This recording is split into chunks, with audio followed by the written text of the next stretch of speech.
People sometimes ask me how I stay so calm, like it's a gift, like some men are just born steady. Well, I wasn't. I was kind of a nervous Nelly when I was growing up. The calm you see took me 50 years to build, and I paid for every piece of it. I paid with a relationship that I nearly wrecked over jealousy. I paid on a gravel road, driving like a fool over a fight that really wasn't mine. I paid in 2008 when I lost everything I'd built and ended up living in a basement. And I paid in a small office, looking across a desk at men who'd given 20 years to my family's business, telling them it was over. 7 rules came out of that. I call them the calm man's code. Nobody handed them to me, and every one of them cost something.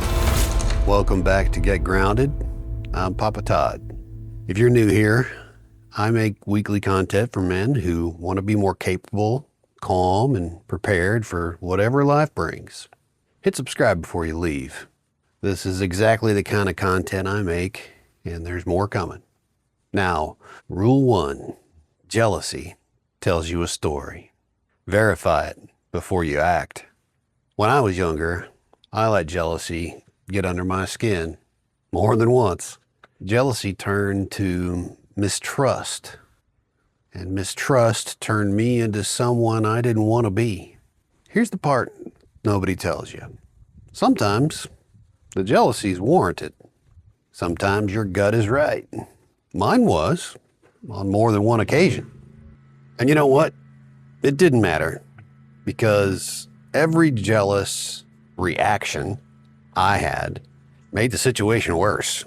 It drove the divide deeper. Being right about the problem doesn't excuse you. It doesn't excuse who you become while you're finding those things out. It took years later, I was dating a woman who's now my wife. We were out enjoying friends that were playing in a band, and I stepped away for a little bit, not far, and I noticed a man started hitting on her, and he kept keeping at it. You know the kind. I could feel that old heat coming up inside me, right? That story starting to write itself in my head again. And the older gentleman sitting near me, total stranger, hadn't seen him all night really. He'd been watching the whole thing, watching him, watching her, watching me. He leaned over and said, "Just remember, you're who she's here with, not him." I hope that landed with you a little bit. One sentence from a man I never saw again. He was right. She wasn't interested in that man. She wasn't playing any field. She was there with me. And here's what that stranger taught me without knowing it. A woman who really loves you makes you more stable, less threatened. Not because you watch her close, because you don't have to. Jealousy will always tell you a story. The calm man asks one question before he acts on it. Is it true? Ask it once, get your answer, then either trust it or leave. But don't let suspicion leak out sideways and turn you into a man you don't recognize. That's rule 1. Rule 2, never take the wheel of another man's fight. When I was a young man, an ex-girlfriend threatened a girl that I was seeing. Threatened her, and I took that offense, and I took it up like it was mine. I remember it clear as anything, a cloud of dust rolling up behind me down my gravel driveway, the tires a-squealing when they hit the asphalt. Speeding off to confront the situation was really what I thought was necessary at the moment for some reason. No accident happened that day. And some of you might think that's luck. Some of you might think that's divine guidance, but that's not credit. Here's the thing about that drive. I didn't feel reckless. I felt justified. And that's the trap. Anger doesn't make you dangerous and tell you about it. It makes you dangerous and calls it righteousness. The realization of that moment didn't come then. It took many years. It came much, much later. And looking back at how fast I was moving over a conflict that wasn't mine to settle, and understanding how close no accidents came to being a very different sentence.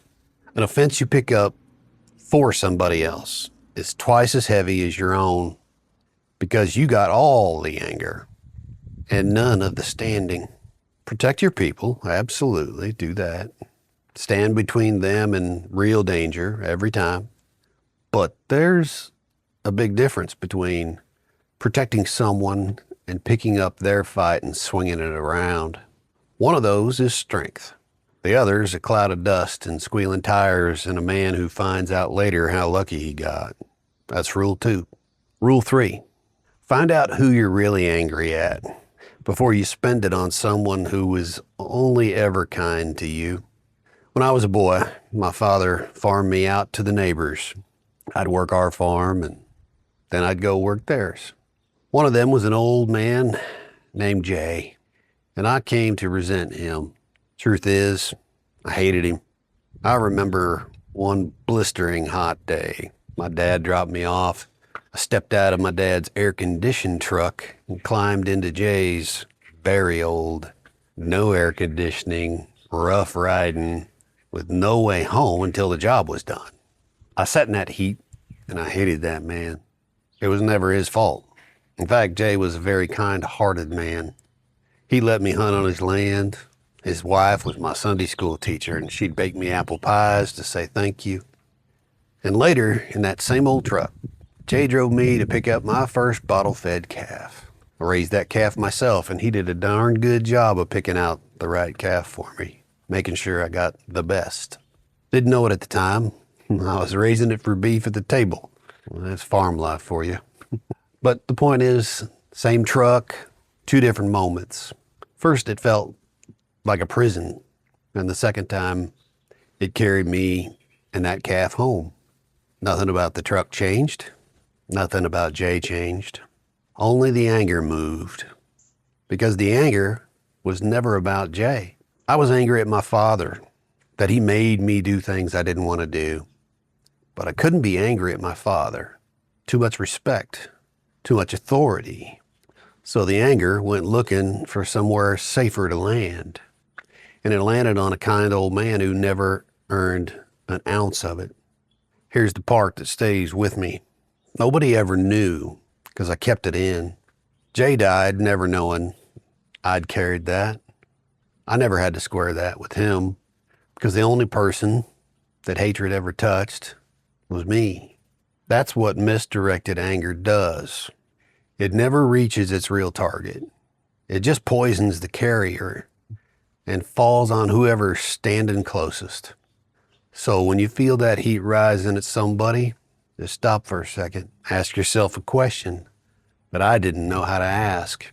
Is it really about them? Or are they just standing where it fell? That's rule 3. Rule 4, calm isn't a mood. Calm was what preparation sounds like. I was a superintendent on a commercial project down in Denton, Texas, and the owner had his own hired hand doing some work that that general contractor had under contract that I worked for, and this guy decided he had opinions. Started pointing out how the work should have been done this way versus that, and how it was done wrong. He started pitting the owner against me, and the issue what he was complaining about most was a little plumbing modification around and where his rough end was going to be put. And the change altered how the finish would look. And he helped frame around it. And he didn't see why the change was needed. He saw the framing. I was reading the whole building. It came to a confrontation. Right there on the job with the owner, he started raising his voice, started throwing accusations. Of course, I stood my ground without raising my voice. Not because I was built different, because I had the receipts. I knew every decision on that job. I had the history, the plans, the experts on my side. You see, when you've done the work, you don't need the volume. Volume is what a man reaches for when he doesn't have anything else in his hands. And here's the best part. I never had to win an argument. The owner stood there, Watched both of us. One man loud, one man steady, and he made his own call. Told his hired hand to back off, pack up his tools. We both left at the same time. I had about 100 yards to walk to get to the GC's office, just right across the street, really. I saw him loading up. I just kept walking. Didn't say anything. Didn't stay to watch. Didn't need to. You see, the calm man doesn't even collect his wins. But understand what made the calm possible. It wasn't a personality. It was every record I kept, every plan I studied, every decision I could account for, months before that man ever raised his voice. Calm under fire is earned in advance. Do the work when nobody's testing you, and when somebody finally does, you'll be the quietest man in the room and the strongest. That's rule 4. Rule 5, strip yourself down on purpose before life does it without asking. I started building houses when I was 18. By 30, I'd followed my father's footsteps and started developing land. And in 2008, when the housing crisis hit, I had 3 subdivisions, all in early stages. It was brutal, to say the least. The market didn't slow down. It stopped. I lost everything. Sold my home, ended up living in my brother-in-law's basement, starting over. Now, fear could have taken over. And I ain't gonna lie to you, there was some. But a few years earlier, I'd done something that turned out to matter more than anything I'd ever built. I took a few world-class wilderness survival courses. And one of those classes was 2 weeks long in the Pine Barrens of New Jersey in late October. Day 1, you're allowed your tent and as much gear as you can pack in your pack. That evening, the instructor, Tom Brown Jr., says, "Hey, when you come to breakfast in the morning, be sure to bring your tent. It'll be the last time you sleep in it." We slept good that night with all the comforts of modern camping gear. And the next morning at breakfast, the tents went into a panel van parked right there at the outdoor kitchen. The following morning, the sleeping bags went. The morning after that, something else. And so on and so on. Every day, that van took a little bit more. Until day 7, when he said, "Ladies and gentlemen, break out your knives, drop those on the ground. They're officially off limits to use. And you now have 1 hour to make a bow drill fire, or we don't eat." So here's what Tom was doing. He eased each thing away from us. And we spent that entire day building the very thing we needed to replace it. Lose the tent, build the shelter. Lose the sleeping bag, build the warmth. Lose the knife, make the fire with your hands or go hungry. Piece by piece, everything I thought I needed went into that van. And every piece by piece, I found out I could replace all of it.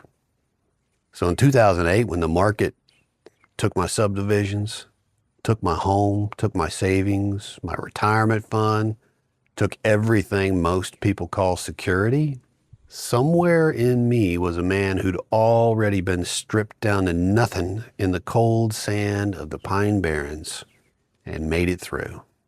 If I could survive 2 weeks out there in late October, I could survive a basement. Now, I will be honest with you again, I don't think all that in that moment was present in my mind. The meaning of that found me later, but it was in me the whole time. And that's what, I guess, survival training really teaches you. It's not just about the woods. It's this. When everything is stripped away and you're still standing, nothing shakes you again. The market can ease things away from you like that panel van did, or take it all at once. Either way, the man who's already practiced losing everything is the man who can't be broken by it. Strip yourself down on purpose. Test yourself before life does, because life doesn't ask first. That's rule 5. Rule 6, put your savings where your hard times can't reach them. If you saw my Start at 20 video, you'll remember the bank account my father controlled. Money I earned on the farm that I could watch grow, but couldn't touch.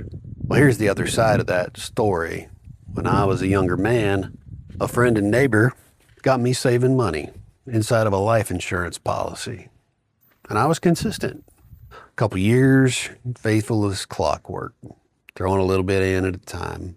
Then, here comes some hard times, right? I went straight to it and emptied it. Every dollar. You see the difference? Same man, same discipline. Only thing that changed was whether hard times could reach the money. My father's account worked because I couldn't touch it. That policy failed because I could. And here's the part that humbles me. Years later, one of my sons walked the exact same path. Saved faithfully, hard times came, emptied it. Now, I hadn't told him about my lesson. Maybe it would have mattered, but you can't hand your kids a conclusion. They pay for their own, same as you did.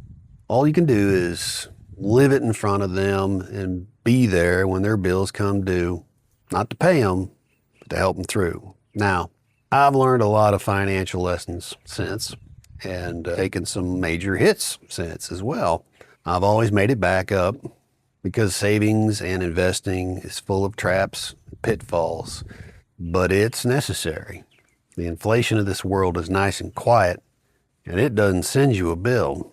It just makes everything you didn't invest worth less every year you held it. And I know what some of the voices are saying today, that AI and robotics is going to change everything. And maybe one day there's going to be this universal income and we won't have to want for much. Maybe one day. But one day could be years, could be decades.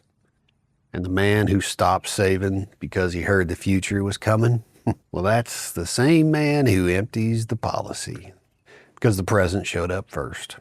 Till the world actually changes, the practice stands. Pay yourself first. Put it where your weakest moment can't reach it, and make the wall around your savings higher than your hardest times can ever be. That's rule 6. Rule 7. End things face to face and let the other man have his say. After my father retired, my sister and I managed his masonry business. Back then, the work came in over the fax machine. Invitations to bid, they called it. Day after day, consistent as sunrise. And in 2008, that one day, it just went quiet. No announcement, no warning. The endings that change your life don't always kick in the door. Sometimes they just stop calling. We had 72 employees, 72 families. And as the months went by, we laid off more and more until finally the inevitable came and we shut down all work. Laying off men who'd been with us for years was one of the hardest things I've ever done. My dad stepped back in to help out making some final decisions, and that was a blessing for sure, but it was still on me to break the news. And here's the decision I made. The ones with the whole rule comes down from. His 20-plus year man, I did every one of those one-on-one, face-to-face, no middleman. They deserved it. They'd given us decades. They deserved a man across the desk and the room to do whatever the news warranted. Some of them would vent, cry, or say nothing at all and just walk away. I got all kinds. My job in that room wasn't to defend the decision. It was to sit there and absorb whatever came back. There's one man that I can still see. Eyes began to tear up. Then he stood, shook my hand, and he said quietly, with a trembling voice, "Please tell your father thanks for all the years y'all gave to my family. We've lived well, and we'll make it through this. I just hate seeing a good family like yours having to go through it too." That man was losing his job of 20 years, gone, through no fault of his own. And his first instinct was compassion for my family. I've thought about him for years. That's what dignity looks like on the receiving end of bad news. And I believe he could stand there like that at least in part, because the news came to him face to face from a man who looked him in the eye and let him have his say. Here's the rule, plain. Endings are the one part of hard times that you can still control. You can't control the market. You can't have kept that fax machine humming. But how it ends, whether a man hears it from a letter or from your mouth, whether he gets to speak or he just gets shown the door, that part is yours. I've said it before, anybody can start things well. Weddings, ribbon cuttings, first days, everybody shows up for those, right? The calm man is known by his endings, because how you end things is how you're going to be remembered. So end it face to face. Let them have their say and leave nothing burning behind you. That's rule 7. And that's the code. So tell me, which of these 7 rules did you learn the hard way? Or is there a rule in your code that I missed? Leave it in the comments, because your answer might be exactly what another man needs to read today. Until next time, get grounded, stay steady, and stay ready. We'll see you next week.